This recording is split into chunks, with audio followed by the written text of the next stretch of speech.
Hello all and welcome to NEET now.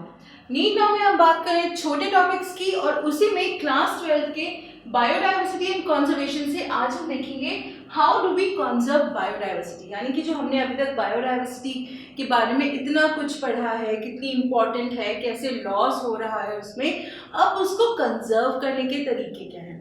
Problems भी हैं तो सोल्यूशंस भी हैं और निकालने पड़ेंगे।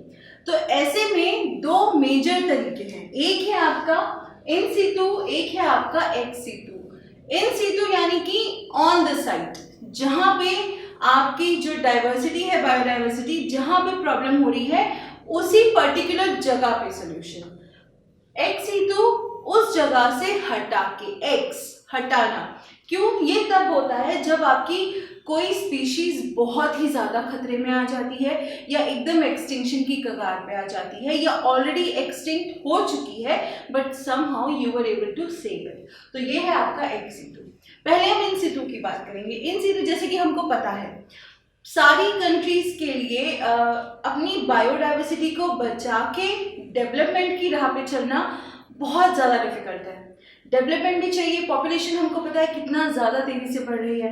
तो अगर सिंपल सी चीज़ है, एकदम सिंपल, कि पॉपुलेशन बढ़ रही है, रहने के लिए घर चाहिए, ठीक है, खाने के लिए फार्मिंग लैंड चाहिए, पेड़ कटेंगे स्पीशीज घटेंगी, पेड़ की भी घटेगी, साथ ही साथ जो ऑर्गेनिजम्स वहाँ रह रहे हैं उनकी भी घटेगी। तो इस तरीके से चाहे कोई भी आप डेवलपमेंट की राह चुनेंगे तो कहीं ना कहीं आपको कॉम्प्रोमाइज़ करना पड़ेगा।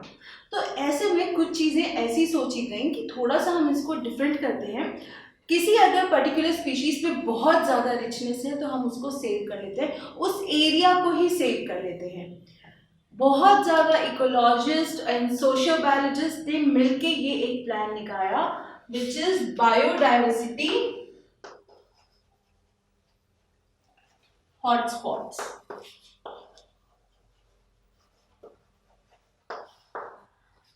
आपके फ़ोन में, सबके फ़ोन में, स्मार्टफोन्स में हॉटस्पॉट्स होते हैं। वो क्या होते हैं? इंटरनेट के लिए यूज़ करते हैं।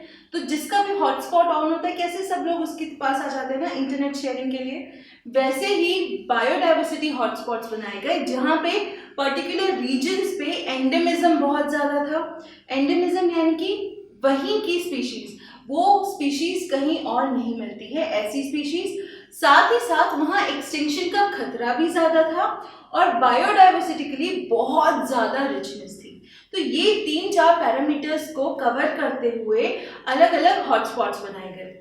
सबसे पहले जो बने थे वो थे 25, लेकिन और ज़्यादा इसमें इन्वॉल्व होने के बाद 9 हॉटस्पॉट्स और जोड़ दिए गए और इस टाइम टोटल 34 हॉटस्पॉट्स हैं। अगर हम इंडिया की स्पेसिफिकली बात करें तो इंडो बर्मा रीजन, हिमालयाज में, साथ ही साथ इंडो श्रीलंका रीजन भी है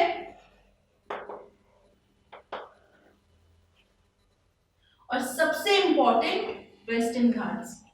वेस्टर्न घाट्स हमारे गुजरात बॉर्डर, महाराष्ट्र से लेके कर्नाटका, मतलब बीच में गोवा कवर करते हुए कर्नाटका तक आते हैं। वहां पे बायोडाइवर्सिटी रिचनेस जो है वो बहुत ज़्यादा है, बहुत ज़्यादा स्पीशीज़ हैं। सबसे सरप्राइजिंगली एम्फीबियंस की बहुत ज़्यादा स्पीशीज़ हैं। तो ऐसे में इस रीजन को आइडेंटिफाई किया गया एक हॉटस्पॉट की तरह। हॉटस्पॉट से ये होता है कि आप उसके बारे में ज़्यादा जानते हो।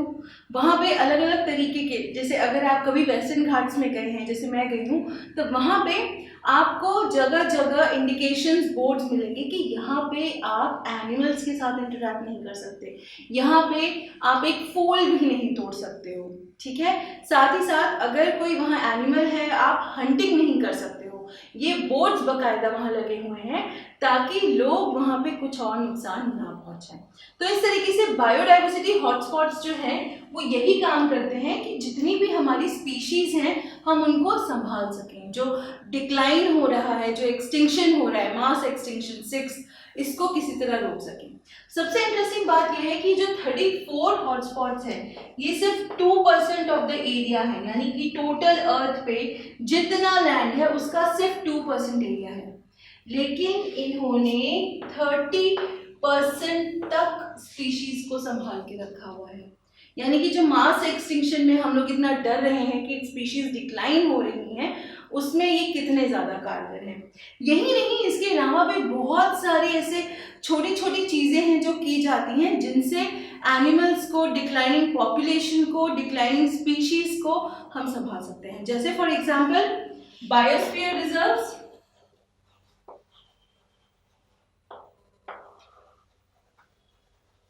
नेशनल पार्क्स,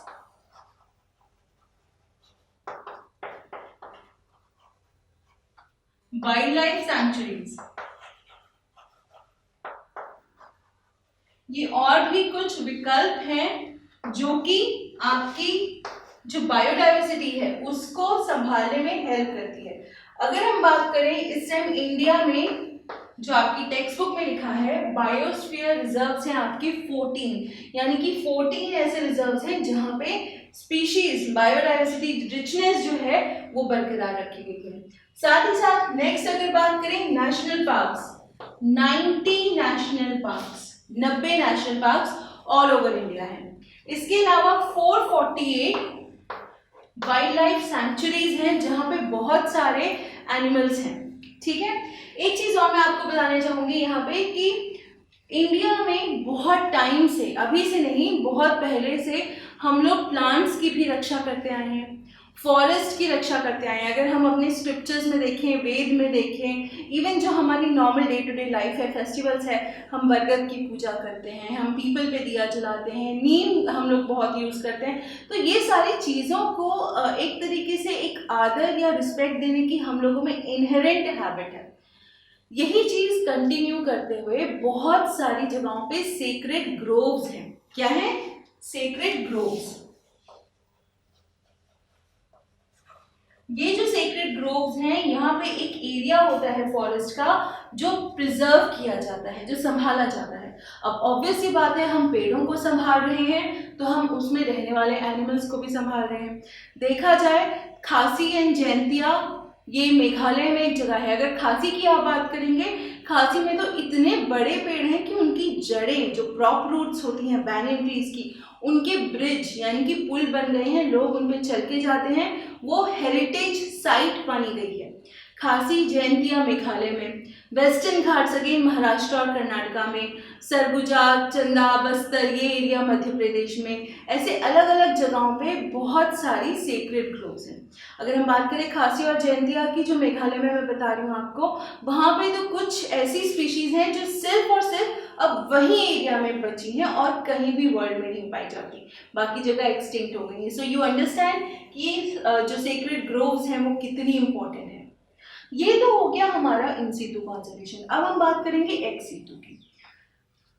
कोई प्रॉब्लम थी, हमने वो एरिया रिजर्व कर दिया, प्रॉब्लम सॉल्व हो गई। बट अगर मान लीजिए कि स्पीशीज एकदम ही डिक्लाइन पे आ गई है, बस कुछ गिनती के कुछ एनिमल्स या ऑर्गेनिजम्स बचे हैं, तो क्या करेंगे? और ये होता है क्योंकि जिस तरीके से हम अपना डेवलपमेंट कर रहे हैं, जो बिना सोचे डेवलपमेंट कर रहे हैं, उससे बहुत ज़्यादा इफेक्ट पड़ रहा है। तो यहाँ आपका आता है एक्स सीटू कंजर्वेशन। कंजर्व करना है ex situ off site, meaning क्या है?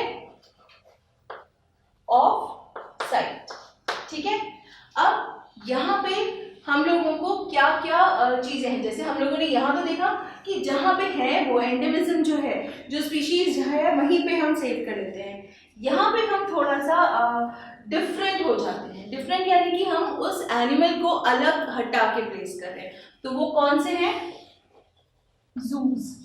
हम लोगों ने लिविंग वर्ल्ड में देखा है, टैक्सोनॉमिकल एज में जू देखा है हमने, साथ ही साथ बोटानिकल गार्डन भी देखा है प्लांट्स के लिए, राइट? तो अगर मान लीजिए कि कोई ऐसी स्पीशीज है, जैसे फॉर एग्जांपल व्हाइट टाइगर बहुत रेयर है लेकिन वो जूज में पाया जाता है, क्यों? क्योंकि वहाँ पे उसको रिजर्व कर लिया गया है, वहाँ पे उसको बहुत अच्छे से रखा जाता है ताकि आगे की जो प्रोजेनी है वो होती रहे और एक्सटिंक्शन ना हो। अगर हम बात करें जूस की, आपने ये देखा होगा, लिविंग वर्ल्ड का याद करिए। अगर आपने मिस कर दिया था, मैंने एक वीडियो बनाया था, मैं यहाँ उसका लिंक दे रही हूँ। जूस में हम लोग उनका नेचर, हम उनका बिहेवियर, उनकी जो फूड हैबिट्स है उनको समझने के लिए वहाँ रखते हैं। साथ ही साथ आप ये कह सकते हैं हम उनको वहाँ प्रिजर्व करने के लिए भी रख सकते हैं। साथ ही साथ ये तो हो गया आपका जू, बोटानिकल गार्डन। इसके अलावा होती हैं आपकी वाइल्ड लाइफ सफारीज।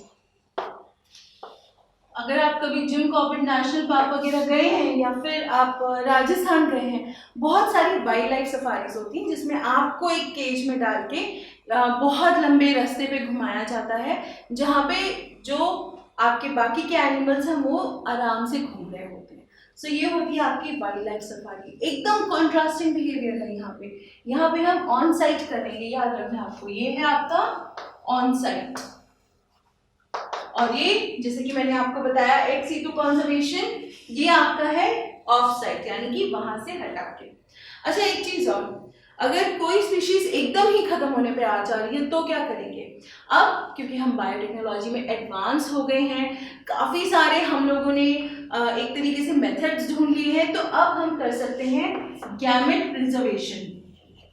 गैमेट्स को वाइबल और फर्टाइल कंडीशन में प्रिजर्व किया जाता है, और जब जरूरत हो तो फर्टिलाइजेशन किया जाता है।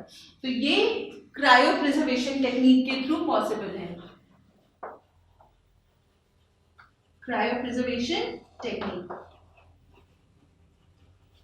तो ये हम लोगों को बहुत ज्यादा हेल्पफुल है। ये बहुत हेल्प कर रहा है कि फ्यूचर में कभी कोई स्पीशीज, जैसे फॉर एग्जांपल डोडो थी, मॉरिशस की बर्ड थी, डोडो का अगर गैमेट हम लोगों ने प्रिजर्व कर लिया होता तो हम लोग अभी भी उसको जिंदा कर सकते थे, right? So this is very important. Technique क्या यूज हो रही है? Cryo preservation. इसके अलावा सीड्स भी हम लोग कर सकते हैं सीड बैंक में प्रिजर्व, जो कि आगे हमारे फ्यूचर के लिए यूज होगी। बायोडाइवर्सिटी कंजर्वेशन सिर्फ एक इंडिया का या सिर्फ एक एशिया का या यूरोप का नहीं है इशू, ये पूरे वर्ल्ड का इशू है। तो इसी के चलते हुए 1992 में, कब? 1992 में द अर्थ समिट हुआ था रियो डी जेनेरो, ब्राजील में। 1992 में हुआ था द अर्थ समिट, और वहां पे लोगों ने डिसाइड किया था कि किसी तरह वो जो भी हमारी बायोडाइवर्सिटी लॉस हो रहा है उसको प्रिजर्व करने की कोशिश करेंगे कि डेवलपमेंट की राह में चलते हुए हम लोग अपने जो नेचुरल रिसोर्सेज हैं उनको बर्बाद ना करें बहुत ज़्यादा। इसी का एक फॉलोअप समिट आप कह सकते हैं, जो कि हुआ था 2002 में, जिसको नाम दिया गया था द वर्ल्ड समिट, और ये हुआ था आपका जोहानिसबर्ग, साउथ अफ्रीका में। तो ये जो चीजें हैं ये आपको याद रखनी है, ये नीट के हिसाब से इंपॉर्टेंट है आपके लिए, एमसीक्यूज में पूछी जाती है। यहाँ पे 190 कंट्रीज ने ये प्लेज किया था कि वो अपनी बायोडाइवर्सिटी की रक्षा करेंगे। लोकल, रीजनल, नेशनल लेवल पे, इवन ग्लोबल पे भी आजकल एम्फसाइज करने लगे हैं। तो ये पूरा हम लोग जब तक मेंटेन नहीं कर पाते हमारी बायोडाइवर्सिटी को खतरा रहेगा। हालांकि एक्स-C2 N-C2 दोनों ने बहुत ज़्यादा हेल्प की है, बट स्टिल हम लोगों को भी मेहनत बहुत ज़्यादा करनी है। ठीक है, सो ये है आपका आज का topic, how do we conserve biodiversity. Easy है, इंटरेस्टिंग बहुत है, रीड करना है फटाफट और तुरंत ही इसके क्वेश्चन सॉल्व कर लेने हैं। शॉर्ट नोट्स जरूर बनाइएगा, जिस तरीके से मैं पॉइंट वाइज लिखती हूँ, I think it is more than enough कि आपके लिए इंपॉर्टेंट पॉइंट्स जो है वो कवर अप हो जाते हैं। ठीक है, तो इसी तरह शॉर्ट नोट्स बना लीजिए, पढ़ लीजिए, क्वेश्चन सॉल्व कर लीजिए। कोई भी डिफिकल्टी हो कमेंट सेक्शन में पूछिए। आप हमें सोशल मीडिया पे भी इंटरेक्ट कर सकते हैं हमारे साथ, उसके जो लिंक्स हैं मैं वो डिस्क्रिप्शन में दे रही हूँ। एंड लास्टली सब्सक्राइब करना ना भूलें, ताकि जब भी कोई नया वीडियो आए आप तक नोटिफिकेशन आ जाए। So this is Mridulika, I am hoping आपको ये समझ आया होगा। अब फटाफट रीड करना है, क्वेश्चन सॉल्व करने हैं। So keep studying, stay safe and take care.